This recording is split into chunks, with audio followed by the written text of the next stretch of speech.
Hi, in this video I'm going to show you how to refer a friend and earn a free meal on eat-the80.com. So you're going to start by going to the website and then clicking the button on the bottom left hand corner that says sign in. Now I'm going to sign in using that same email and password that I used to create my account.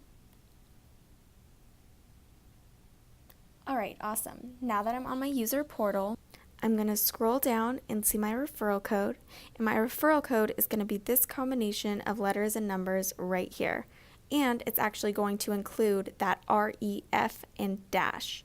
It's going to include this entire highlighted portion. So if I do want to refer a friend who's never used Eat the 80 before, I can either text them this code, email it to them, share it on Facebook. I can even make a post on Facebook with this code so that any of my friends that see it and would like to try us out for the first time can copy that code and redeem their free meal when they create an account and place an order.